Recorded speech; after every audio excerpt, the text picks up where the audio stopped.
va mettre un métier à l'honneur. On aime bien mettre des métiers à l'honneur tous les matins. On vous souhaite bon courage alors si vous allez bosser ce matin. Le métier à l'honneur, c'est égoutier.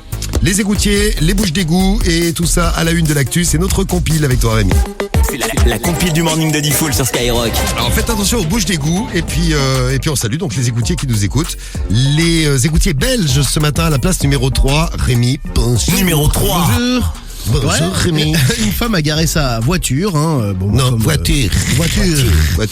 Comme elle le fait tous les jours, comme nous le faisons tous, sauf qu'elle a mal garé sa voiture, en tout cas à un endroit où il y avait une bouche d'égout. Ouais. La plaque était mal fixée, elle ouvre la porte de sa voiture et donc, elle tombe dans le trou. Horrible. T'imagines, Horrible. tu sors ta caisse. C'est comme dans les dessins animés que tu regardes quand t'es petit là. Ouais, genre, T'as ouais. quelqu'un qui marche et il tombe dans la bouche d'égout. Alors heureusement, le trou n'était pas très profond, elle a pu en quand même, ressortir par ses propres moyens. Bon, après elle pue la merde quand même. Oui, c'est ça, ouais. Des passants ont appelé les pompiers, hormis quelques petites éraflures, elle n'a pas été blessée. Voilà, pas de blessure, une odeur un peu chelou. Oui. Mais bon.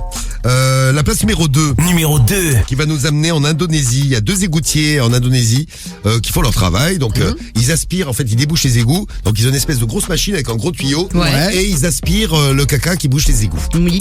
Bon, la machine a une espèce de réservoir derrière pour récupérer tout ça. Oh là là. Le problème, c'est qu'à un moment, ils s'engueulent. Et t'as deux égoutiers qui est chargé de déboucher les égouts, qui s'engueulent avec l'autre. Il prend le gros tuyau et puis il y a une petite manette qui permet de vider la machine. Horrible. Et qui envoie un petit peu de pression et qui vide la machine sur son poteau. Le problème, c'est qu'il y a des passants qui passent à ce moment-là et que le machin il s'emballe un peu. Là, c'est aussi comme dans les dessins animés, vous savez, quand vous avez l'espèce de tuyau qui part dans tous les sens. Ouais. Le mec a aspergé donc les passants qui passaient, c'est leur boulot.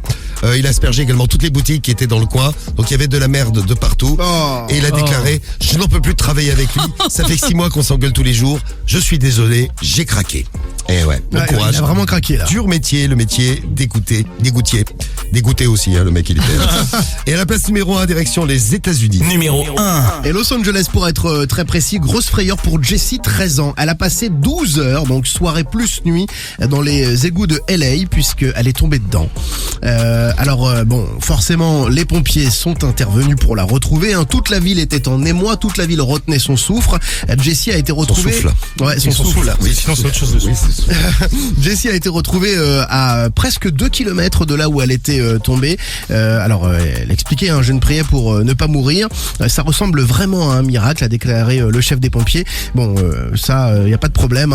L'enfant a été décontaminé, en bonne santé, tout va bien, pas de blessure, heureusement. Voilà, eh bien on vous salue amis égoutiers qui nous écoutez ce matin sur Skyrock dans le morning.